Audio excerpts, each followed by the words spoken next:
রাজ্য রাজনীতির এমন একটা পরিস্থিতি যে একটা দল ভোটে হেরে যাওয়ার 1 মাসের মধ্যে সেই দল থেকে বেশ কিছু বিধায়ক তারা বেরিয়ে গিয়ে তারা বলছেন যে তারা তাদের মতো করে বিরোধী দলনেতা কে হবেন সেই সিদ্ধান্ত নেবেন। আচ্ছা, এই যে এই পরিস্থিতি রাজ্য রাজনীতিতে, কোথাও কি এই পরিস্থিতির বীজ অনেক আগে তৈরি হয়ে গিয়েছিল, বীজ বোনা হয়ে গিয়েছিল? আজ এই পরিস্থিতি কেন? তো রাজ্য রাজনীতির অনেক দিনের একটা প্রবাহ, সেই প্রবাহ সম্পর্কে জানতে গেলে সেই মানুষগুলোর সঙ্গে কথা বলা দরকার যারা এই প্রবাহ ওতপ্রোতভাবে দেখেছেন, খুব কাছ থেকে দেখেছেন। তেমনই একজন মানুষ আব্দুল মান্নান, বর্ষিয়ান রাজনীতিবিদ। দীর্ঘদিন ধরে তিনি এই রাজ্যের রাজনীতির সঙ্গে ওতপ্রোতভাবে জড়িয়েছেন। মান্নান সাহেব, আজ যে পরিস্থিতি, এই পরিস্থিতি নিয়ে যদি কথা বলতে হয় তাহলে কথা বলতে হবে যে তৃণমূল কংগ্রেস জন্ম কিভাবে। আমি আরেকটু পিছিয়ে জানতে চাইবো, আজ অনেকগুলো কথা আপনার থেকে জানার রয়েছে। 1997 সাল নেতাজি ইন্ডোর স্টেডিয়াম কি হয়েছিল? দেখুন, 1997 সালে নেতাজি ইন্ডোর স্টেডিয়ামে যখন সীতারাম কেশরী সভাপতি, ওখানে এআইসিসি অধিবেশন হলো। মমতা ব্যানার্জি বললেন আমরা ওই অধিবেশন মানি না, আলাদা অধিবেশন করলো, মানে পাবলিক মিটিং করলো পাকিস্তানের গান্ধী স্ট্যাচুর কাছে। তো ওখানে যখন করলো তখন স্বাভাবিক কারণে বয়কট করলো, এবং আমাদের যে এআইসিসি মেম্বার ওদের সেটা ওরা নিল না। আমাদের 8 জন করে মেম্বার, একজনকে এআইসিসি মেম্বার ঠিক করে 8 জন পিসিসি মেম্বার, সেটাও ওরা রিফিউজ করলো। ফলে একটা ফলে 97 সালে এটা শুরু হয়ে গেল। ওই 9th আগস্ট বোধহয় ছিল, আগস্ট মাসে একটা ছিল। তো করে দেওয়ার পরে ওরা আলাদা করতো সব কিছু। যুব কংগ্রেসের প্রেসিডেন্ট হিসেবে সে যুব কংগ্রেসের ব্যানারে সব কিছু প্রোগ্রাম করতো। কিন্তু তারপর যখন মমতা ব্যানার্জি বিজেপির সঙ্গে লাইন আপ করছেন, তখন আমি কিছু সমর্থক হয়েছিলাম। তখন সময়টা ওই 97-এর শেষের দিকটা, যে ভেবেছিলাম যা আবার হয়েছে আমরা একটা কীভাবে মেকআপ করা যায় সামনে ইলেকশনটা। অথচ তিনি সেই সময় অভিযোগ করে আসছেন যে কংগ্রেসের, প্রদেশ কংগ্রেসের নেতারা নাকি সিপিআইএম এর সঙ্গে আপোষ করছে। না, ওর অভিযোগ তো ছিল যে আমরা নাকি সিপিএম এর সঙ্গে আঘাত করছি, কিন্তু আমরা তো কতজন জয়জন আছে যারা তো সিপিএম এর দ্বারা মার খাওয়ালো। আমি তো সিপিএম হাতে মার খেয়েছি, আমি ঘর ছাড়া হয়েছি। আমাকে যদি প্রোটেকশন না দিলে ডাইরেক্ট, তখন আমি তো প্রোটেকশন পেতাম না। আরামবাগের তথাকথিত একজন নেতা যেভাবে একজন সাংসদ যে অত্যাচার করেছে, একটা মানে নারকীয় ইতিহাসের একটা করা, তো সেরকম তো আমরা তো সিপিএম সাথে করি না। আমার মা বাবা তেমন পছন্দ করে না, তারা বলছে হ্যাঁ তোরা সিপিএমের বিটিম, এটা কি, মানে আমরা তো নয়। কিন্তু মমতা একটা অভিযোগ আনলো আমাদের বিরুদ্ধে, তার জন্য তুমি সে বিজেপির সঙ্গে হাত মেলাতে। আমাদের কাছে যখন খবর এসছে যে বিজেপির সঙ্গে একটা আঘাত হয়ে গেছে, একটা সুযোগ খুঁজছে কী করে চলে যাবে, তখন আমি ওই সময়টা কলকাতার বাইরে ছিলাম, আমি সুন্দরবনে ছিলাম। আমি সুলতান আহমেদ, এই সুলতান আহমেদের বউ যেখানে এমপি ও ছিল, সব ছিলাম আমরা ওখানে সুন্দরবনে করছিলাম। আমি সরকারি প্রোগ্রামে গেছিলাম, ওরাও গেছিলাম আমার সঙ্গে। তো ওখানেই শুনলাম যে ও তারপরেই 22শে ডিসেম্বর আলাদা পার্টি ঘোষণা করলো, যে আমি এসেছি। তখন যখন আলাদা পার্টি ঘোষণা করে নিচ্ছে, তখনই দিল্লি থেকে অস্কার ফার্নান্ডেজ শোভনদাকে বলেছে, শোভনদা তুমি ওকে এক্সপোর্ট করা হচ্ছে, সব আনিয়ে দাও। তো স্বাভাবিক কারণে সব দিল্লির নির্দেশে করতে হয়েছে, কারণ আমরা তো এই বিজেপির সাথে তাতে কেউ যাবে না। তা ও 1 জানুয়ারি 98 সালে আলাদা পার্টি তৈরি করলো। তার আগে সব রেজিস্ট্রেশন করা ছিল, মুকুল রায় সব করেছিল। এটা আমরা সবই জানতাম যে আলাদা পার্টি তৈরি করবে, সবই জানতাম। কিন্তু আমরা তো হঠাৎ একটা ধাক্কা খাওয়ার জন্য না, আমরা তৈরি হচ্ছিলাম যেভাবে হোক। 1998 তৃণমূল কংগ্রেস তৈরি হলো। এটা 2026, সেই তৃণমূল কংগ্রেস ভাঙনের মুখে। তৃণমূল কংগ্রেস থেকে প্রায় 60 জন বিধায়ক তারা বেরিয়ে গিয়ে বলছেন যে না, তারা তাদের মতো করে সিদ্ধান্ত নিয়ে বিরোধী দলনেতা বানাবেন। কিভাবে দেখছেন একটা? না, এটা হচ্ছে এই শিক্ষাটাই তো মমতা ব্যানার্জি শিক্ষা দিয়েছেন। ওই যে কায়দায় উনি কংগ্রেসকে ভেঙেছিলেন, সেই কায়দাতেই উনি হয়েছেন। যখন দেখলেন যে বিজেপির সঙ্গে আঘাত করে 98 সালে ও একটু সাফল্য পেল, কংগ্রেসের সিট কমে গেল। 99 সালে কংগ্রেস 3টে সিট এসে গেল, ও আরও একটু বেড়ে গেল, 7-8টা সিট পেয়ে গেল। স্বাভাবিক কারণে ও কেন্দ্রীয় মন্ত্রী হয়ে গেল বিজেপির সঙ্গে। ও দেখলো আমি তাহলে এখানে স্ট্যান্ড করে যাব। কিন্তু যখন দেখলো বিজেপি আর টিকতে পারছে না, 2001 সালে চলে এলো কংগ্রেসে। এসে সোনিয়া গান্ধী হাতে পায়ে ধরে বললেন আমি যা করেছি ভুল করেছি, আমি বিজেপি ছেড়ে দিলাম, চললাম। এসে হয়েছে মুখ্যমন্ত্রীটা হবে।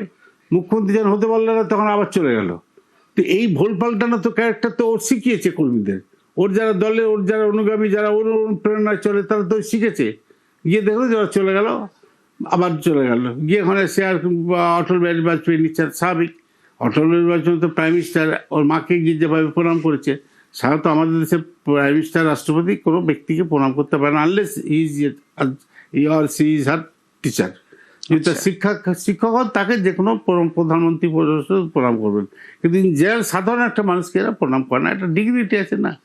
আর পুরোহিত সব মন্দিরে গেলে যাচ্ছে, অনেক বড় বড় মন্দিরে পুরোহিতকে প্রণাম করে, বাড়িতে করে, সেটা ছাড়া তো মুসলিমদের তো প্রণাম করার সিস্টেমই নেই। এটা আমাদের দেশের কোনো রাষ্ট্রপতি বা কিন্তু অটল বিহারী বাজপেয়ীর মাকে গিয়ে প্রণাম করলেন, তারপর তার সাথে বেইমানি করাটা অজিতবাবু মেনে নিতে পারেননি।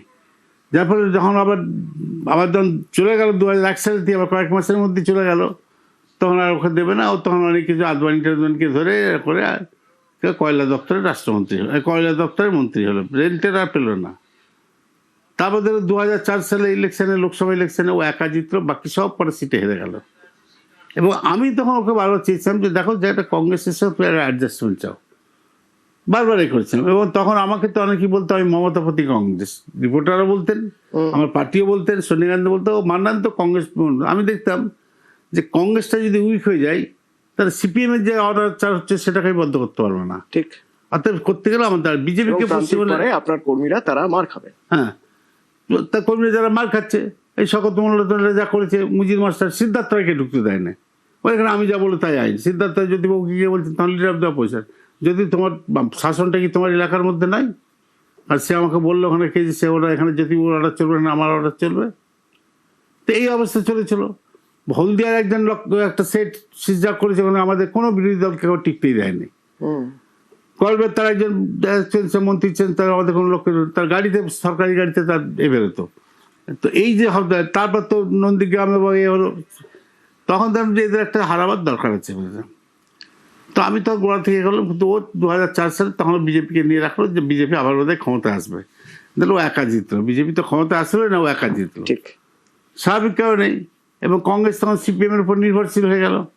তাকে তো সেন্ট্রাল গভর্নমেন্ট চালাবে, ওই পশ্চিমবাংলার জন্য সেটাই করতে পারবে না, তাকে তো দেশটা চালাতে হবে, তার তো রেসপন্সিবিলিটি আছে। 2004 সালে মনমোহন সিং প্রাইম মিনিস্টার হলেন, সিপিএম সাপোর্ট দিল, সিপিএম কোনো মন্ত্রিত্ব নেয় না, কিছু নেয় না, স্পিকার নিয়েছেন সোমনাথ চ্যাটার্জি। তো আমরা কংগ্রেস ভালোই 10 বছর চালিয়েছি। কিন্তু আমার একটা কথা মনে পড়লো এখানে হঠাৎ, যে সময় 98-তে তৃণমূল কংগ্রেস থেকে বেরিয়ে এসে মমতা বন্দ্যোপাধ্যায় তৃণমূল কংগ্রেস করছেন, আপনাদের মতের মিল হয়নি, কিন্তু আপনারা বেঈমান বলেননি। আজ এই বেঈমান শব্দটা শোনা যাচ্ছে যখন তৃণমূল কংগ্রেসের নেত্রীর কথা না শুনে বা নেত্রীর কথা সমর্থন না করে যারা বেরিয়ে যাচ্ছেন, তাদের বেঈমান বলা হচ্ছে। না, মমতাকেও বেঈমান শব্দটা শুনতে হচ্ছে, কারণ সোনিয়া গান্ধীর সঙ্গে বেঈমানি করেছেন। সোনিয়া গান্ধীকে তো কথা দিয়েছিলেন যে আমি এটাই করব, আমি বিজেপিকে আটকাবো, সিপিএমকে তাহলে আপনি আমাকে সমর্থন করুন, সেটা তো কথা দিয়েছে। সেটার জন্য তো সোনিয়া গান্ধী তাকে মেনে নিয়েছিলেন। তাহলে আমার 43টা এমএলএকে করতে হয়েছে, ওর দলে যোগ দিতে হয়েছে, তারপর সিটিং এমএলএ তাকে করেছে না, আমার দলে না এলে তার টিকিট পাবে না। আমাকে তাই করেছে, দলে যায়নি বলে আমাকে টিকিট দেয় না। তো এই যে করলো যখন, স্বাভাবিক কারণে তখন তো এটাকে মেনে নিতে যাবে না।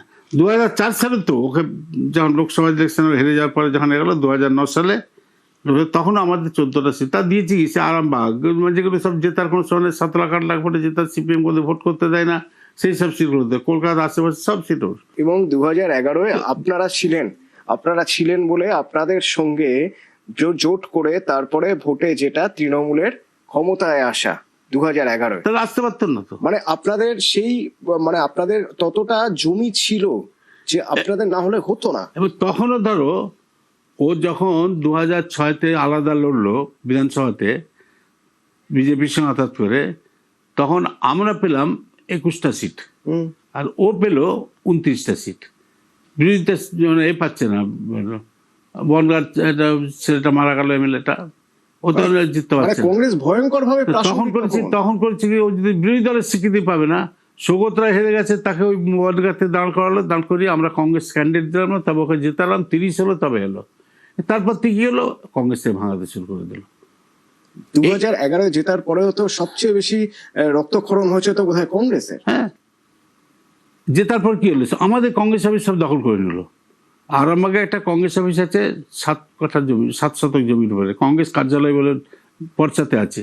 আমি সেখানে ট্যাক্স দিতাম ওই পর্চাতে। ওখানে ইন্দিরা গান্ধী গেছেন, নেহরু গেছেন, বিধান রায় গেছেন, অতুল ঘোষ পপুলেশন করেছেন। যেহেতু কংগ্রেস অফিস বলে অতুল ঘোষা, কংগ্রেস ভাগ হলো, চৌরঙ্গ ভবন নিল, কিন্তু ওটা নেননি, পপুলেশনও নেননি। সেই অফিস যখন ওখানে লেখা ছিল খোদাইগড় আরামবাগ মহকুমা কংগ্রেস কার্যালয়, সব সিমেন্টের এগুলো উড়ি টুড়ি দিয়ে রেখে দিল।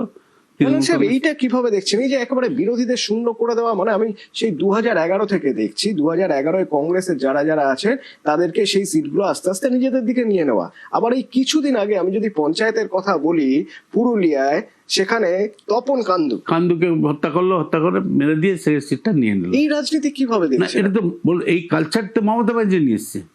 ও তো সবাইকে সত্য মনে করলো। আমি ওর দলে যোগ দিচ্ছি না, সেটা ওর ইগোতে লেগে গেল।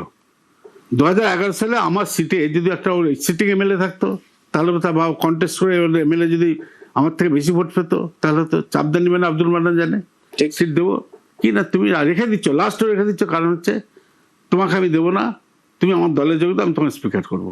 রাজ্যের রাজনীতির সংস্কৃতি নষ্ট হয়ে গেছে। সেটা ও নষ্ট করেছে, ও নষ্ট করলো।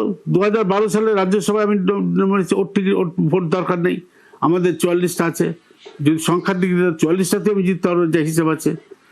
কিন্তু তবু বিমানবাবু, সূর্যবাবুরা বললেন যে মান্নান সাহেব যদি ধরেন, আমরা ওকে দাঁড়াচ্ছেন, ও একটা লড়াকু ছেলে, আমরা আমাদের তখন জোট হয়নি, এক্সেস ভোট ওকে 8টা দিয়ে দেবো। কিন্তু আমি জিতে যাবো। ও 3 জনের মধ্যে একজন হেরে যেত, কুণাল ঘোষ, মুকুল রায় আর মিঠুন চক্রবর্তী, 3 জনের মধ্যে যে কয়েকজন হেরে যেত। তা ওকে তুলতে হবে, না হলে আমি সমর্থন তুলে নেবো। কেন্দ্রে সমর্থন করছে, ওর কটা এমপি আমাদের জন্য পেয়েছে, সমর্থন তুলে নেবো। তখন সোনিয়া গান্ধী আমাকে বললেন কী করবে, আর পার্টির জন্য, আমাকে দেশের জন্য আমাকে স্যাক্রিফাইস করতে হয়। না, তোমার স্যাক্রিফাইস রিমেম্বার পার্টি। আমি দেখো তোমার স্যাক্রিফাইস অনেক বেশি, আমারটা একটা কিছু না। একটা এমপি হলাম কি না হলাম সেটা বড় কথা নয়, একটা মধ্যবিত্ত ঘরের ছেলে, আমি অনেক কিছু পেয়েছি।